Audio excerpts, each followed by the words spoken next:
Hello my dear friends, and thank you for tuning in. Today I have two revenge stories for you. One where OP gets a sweet revenge on his cheating partner and everyone the partner slept with, and one with an employee playing the long game to get back at his old company. I hope you will enjoy these stories, and if you do, don't forget to hit the subscribe button. Now, without any delay, let's get into the first story. My fiancé cheated with several men, including a sex offender, so I took my revenge. After being asked by many people why that wasn't posted to Nuclear or Pro Revenge, I have decided to try again. Moderators at Pro explained why it didn't qualify and suggested Nuclear, but it never posted after my submission. I think maybe it was because my account was only days old. So fingers crossed it works this time. I met my ex in 2012, right after I had just turned 30. I had only dated and been with women exclusively until I came out as bisexual at 28. Let's just say the year I was 29 was a busy year making up for what I missed out on. It was mostly casual hookups, yes, safe, and I did try dating two different guys for a few weeks, but it just never worked out or got serious. I kind of figured that I'd probably end up marrying a woman or not getting married at all because I just didn't see myself catching romantic and sexual feelings for a guy. Then I met Ryan. From the first date, it was just like the only other time in my life I had fallen in love. Butterflies. Constantly thinking about him, wanting to spend every moment with him. He fell for me hard too, and we became an item, though he did say while he considered my bisexuality a turn-on, because he had a thing for straight guys, it also gave him pause because of my desires for the opposite sex and his concern it may lead me astray. I thought about it and understood it was a legitimate worry, but assured him that I couldn't even think about anyone else because I was really into him. Note: I knew he was the one by the end of the first month and I was in love, but I wasn't going to say these things too soon and risk scaring him off. On our first date, he admitted to me that he was legally blind due to a genetic disorder and that it was progressive and eventually he would only have a sliver of his peripheral vision. He immediately said he understood if I didn't want to see him again because no other guy had wanted to date him and be his driver all of the time. I grew up with a brother in a wheelchair who never learned how to walk or talk due to misdiagnosed meningitis at 6 months old back in the 70s. I told him that and said that what my brother had was a severe disability, so in my perspective, his blindness had no effect in my feelings and that always being the driver was a small sacrifice just to be with him. The following years were bliss. We brought out the best in each other. My family, who was surprised, but very supportive when I came out, adored Ryan and treated him like family and said that I acted happier since we'd been together. When I met him, he was working part-time in retail and had done very poorly in high school because he lost a lot of his confidence as his vision deteriorated. I told him that one thing I did insist on was that he do something with his life because he had too much to offer and that I would help. He said that he'd wanted to be a teacher but didn't think someone with limited vision could teach. Nonsense. So I put him through community college for 2 years, then 2.5 years of a local university, and finally the 1-year teacher certification program as required by California. I drove countless miles and paid hundreds in public transportation costs for him, never blinking an eye or complaining. We'd been together for 7.5 years and were engaged to be married in October by the time he was in his last semester of his teaching certification, which involved him student teaching at his former high school with his favorite teacher from his days in school. Then the pandemic hit and schools closed. Fortunately, he'd had enough hours in the classroom that he would still qualify to be certified after the governor issued a waiver via executive order. On the third day of the stay-at-home order in March, my life crumbled when I innocently found out he had cheated on me with an ex. All because he handed his phone to me to show me something on Instagram. I accidentally fat-thumbed the back arrow when he gave it to me, taking me back to a list of all his messages. I looked and recognized the name of his ex, Johnny, as the second message, dated a week ago. I clicked on it and my heart sank. Directions to my house, pictures, dirty talk, and reassuring Johnny not to worry about me because he had my location on my Find My Friends. Just in case I came home from work. I immediately started screaming, demanding to know everything, and he admitted to having his ex over twice for sex, and that they didn't use protection. Johnny was engaged to his GF during this, adding another victim. Then he admitted to sleeping with his straight but curious recently single cousin Tyler, twice, again no protection. Finally, he admitted to sleeping with a supposedly straight guy named Tomas that he and many of my cousins went to school with, who I told Ryan I really didn't like him or want them talking because I didn't trust him after what I'd read about him. Since they were never close friends, I didn't feel like this was a big sacrifice or that I was being too controlling, and I assumed that he knew why I and all my cousins felt that way but didn't bother repeating it. The reason was after high school at age 20 this guy was convicted of sexual assault and penetration with a foreign object against a 16-year-old girl and had gone to jail and required to register as a sex offender for life. Apparently my ex was the only person in his graduating class that hadn't heard that news. All of this happened in my home while I was working. We spent the whole weekend crying with me, asking over and over why, and him repeatedly crying and saying he just didn't know and that he felt terrible. Monday comes around and anger started being as common as sadness, and I made a comment that said I was going to pull all the phone records going back the 3 years that AT&T kept them for a fee. Only when he heard that did he admit to one more guy. Some random named Frankie off the gay hookup app Grindr, who was the first guy he cheated with and continued to casually hook up with for nearly 2 years, with the last time being in February, the month before. He told me how it started. Get this. It was the day after his graduation with his BA in May 2018, and he was drunk from celebrating and wanted to have sex. I too had been celebrating with him and said I was too drunk to perform and said I'd make it up the next day. Then passed out asleep on the couch. Apparently he was angry horny because he downloaded Grindr, chatted with this Frankie fellow, and arranged to have sex in his car in a church parking lot across the street from our condo, which happens to be across the street from a school. This fact is important later, all while I slept on the couch. All the times they hooked up after that was again in my condo while I was working or visiting a friend for the night up the coast. He used to love going but started saying he couldn't occasionally because of homework and studying. I absolutely lost it, told him to get in the car, and I drove him to his family's house so he could tell them what he did, so they understood why he was moving back into their house. While he was in the house, I was in the driveway on the phone with AT&T ordering the 3 years worth of detailed call/text logs. Then made an appointment to be screened for STIs. I suspended his service until he could figure out how to pay for his own damn phone. Then I temporarily changed all his passwords on the social media accounts he cheated with, and to make sure he couldn't hide more evidence so only I would have access to his cloud, we shared each other's passwords on his suggestions years before. I also called the bank and issued a stop payment on his final tuition check that I had sent to the certification program the week before and hadn't hit the bank yet. Before deleting his social media, except Facebook, I took screenshots of the entire Instagram conversation with Johnny the ex and mailed the conversation to his fiancé, who deserved to know so she could see a doctor and get tested too. His family was very religious and had kicked him out in high school for 3 days when he tried to admit he was bi, and only took him back in when he took it back. Needless to say, she ended it. He got kicked out. One down. He came back out to the car and we went home. I took his house key and told him to say goodbye to our 3 pets and get packing. The entire time he packed, I studied those phone records to find out dates, times, and if there was anyone else he was leaving out. He answered every question I asked, and it was then that I discovered that Tomas, the sex offender, and he had only had oral sex in my home, and that the actual sex was in the same parking lot he screwed the Frankie guy in. The wheels started turning, and the next day I walked over to the church and sure enough spotted a camera. I spoke to a secretary, sweet old lady, at the church and informed them about a registered sex offender having sex in their lot, and that not only was it a violation of his parole for indecent exposure, but that he was not allowed to be that close to a school, and I provided the date. I was in luck. They had a digital 2-year loop system that started deleting day by day after it had been retained for 2 years. It was April 2020, and he first cheated with Frankie in May 2018, and the sex offender was in April 2019.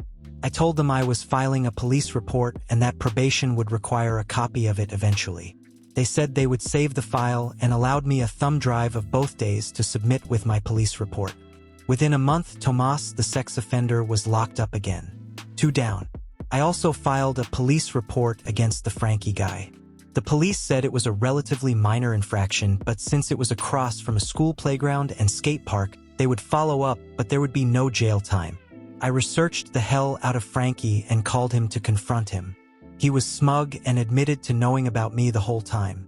What he didn't know is that I had found out he had a job that required a security clearance, and he had several judgments against him and collection agencies had been looking for him.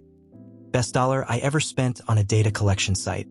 I didn't know why they couldn't find him and just garnish his wages, but it ends up he was Hispanic and had 2 last names and was a junior, plus he frequently by his middle name Francisco, Frankie for short, so he got lost in the paperwork confusion.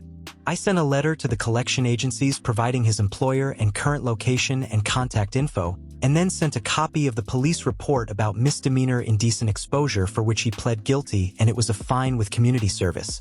Not considered a sex crime. His wages did get garnished, but only for 2 paychecks because the misdemeanor was enough for him to lose his security clearance and get fired. 3 down. Then I contacted Ryan's family on his mother's side, pretending to be him from his Facebook account, making sure they knew he had fucked his cousin Tyler. It spread through the family like wildfire, and soon Tyler was contacting me because he couldn't get a hold of Ryan to ask why he would expose what they did. I just laughed and said you shouldn't screw your cousins, especially when they're engaged, and that he'd messed around in my house. So now it was my turn for payback. For down. Lastly, I had already stopped payment, but since he was so close to finishing, I was sure his family would bail him out and pay the university. Like I said, indecent exposure is usually a slap on the wrist type misdemeanor. However, I remembered some of the paperwork he signed to be a mandated reporter that you could lose teaching certification for documented acts of moral turpitude. I sent a copy of both police reports from the parking lot with still shots from the security footage clearly showing Ryan's face to the school district he'd been student teaching in, and a copy to the Commission on Teacher Credentials. 5th and final down. Admittedly, I did all this out of anger, but he shattered my sense of self-worth and made me incredibly bitter and untrusting after years of being generous and supporting him. Everywhere I looked in the town, I thought of Ryan and the cheating. I felt a terrible energy in my condo knowing it all happened there. I stayed 9 months and watched all 5 of their lives self-destruct. Then sold my condo, making a nice profit, and relocated to the Pacific Northwest to start over. One thing that is sad is I found out just recently that his ex, whose fiancé broke up with him, ended up committing suicide several months after I moved. It is too bad that his family was so closed-minded to turn on their own son. But in the end, it's not my fault that he cheated on his fiancée by coming into my home at my fiancé's invitation to cheat. Suicide is never the answer to one's problems, and I hope the fiancé he cheated on doesn't blame herself and that only his family does, as they should. Update. For those that haven't seen the original post's comments, yes, I did seek therapy. This was 4 years ago, and after 18 months of therapy that didn't really help, I was referred to a newer therapy for PTSD called ketamine infusion therapy, and it was like magic. In 6 sessions over 3 weeks, I was relieved of all my pent-up anger and resentment and actually able to trust and date again. I am now happily married and settled in the Pacific Northwest. I'm very glad that OP gave us that little update. While revenge stories can be fun and satisfying, I believe this one went a little bit too far. But then again, what goes around comes around. Let's shake off that gruesome story and get into the second story of the day. Stiff me on overtime? Cue the long, expensive revenge. This happened in the early 2000s when I joined a startup. We agreed on a salary and no paid overtime and an evaluation in 3 months and then annually. Standard stuff mostly. It was a very mediocre salary for the work, but I really liked work itself, which was extremely interesting and challenging. For me, even if the finances were so-so, I felt I'd learn a lot of skills which would be useful in the future.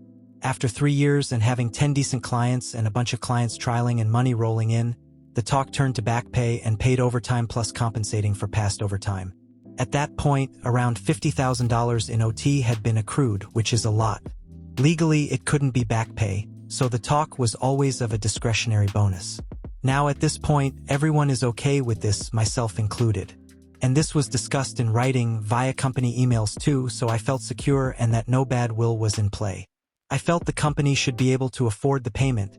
Equally, I'd happily settle for equity at a discount, which is legally possible there, if cash flow was an issue.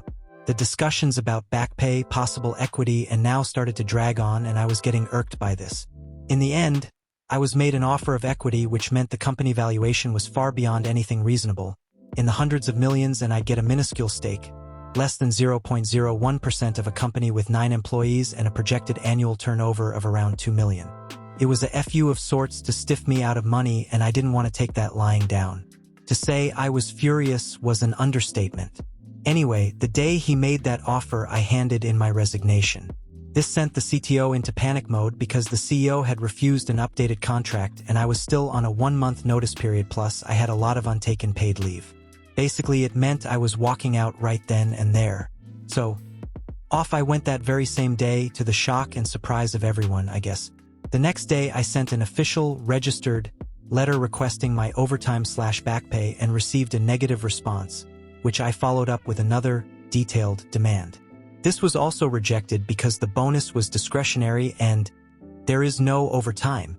However, I'd been seeking legal advice and I understood that they don't have a leg to stand on if I am willing to pay for an attorney, as the liability in such matters is firmly and 100% on the employer. I was willing. You need to understand that going to a lawyer was very rare in those parts back then. So companies didn't generally expect this outcome. Things have since changed. When going through the applicable laws with the attorney, I noticed there is a limitation of 7 years. So, while my attorney was laying out what to do in order to get me my money in a little as a few weeks, I just asked him, what if we wait until it's 6 years and 11 months after the transgression and then file demanding interest?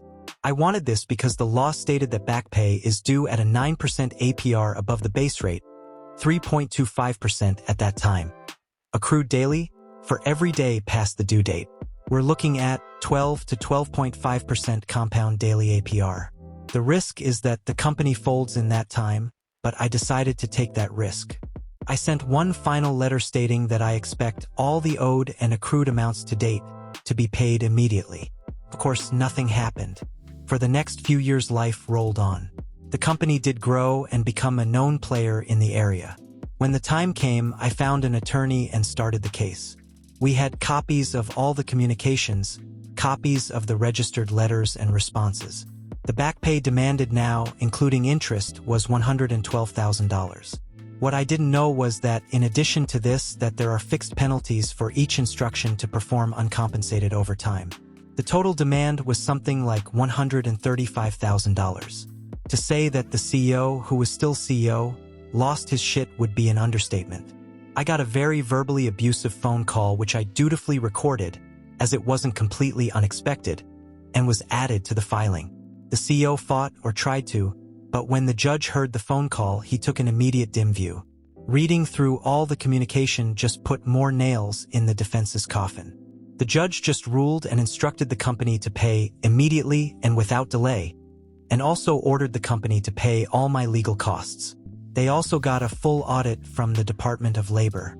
The company paid up a week later. To add insult to injury, the evening of the court's decision, the CEO apparently got very drunk and crashed his car into another vehicle while drunk. He got a DUI conviction and lost his driving license for half a year, and his insurance refused to pay out for the damages to his vehicle, brand new Mercedes S-Class, as he was drunk. All in all, a glorious day. And that's a satisfying ending. Crappy bosses who gets exactly what they deserve is always a favorite of mine. Thank you all for tuning in, and hopefully these stories was as satisfying for you as it was for me. Remember to like and subscribe if you want more stories like these. Until next time, stay awesome.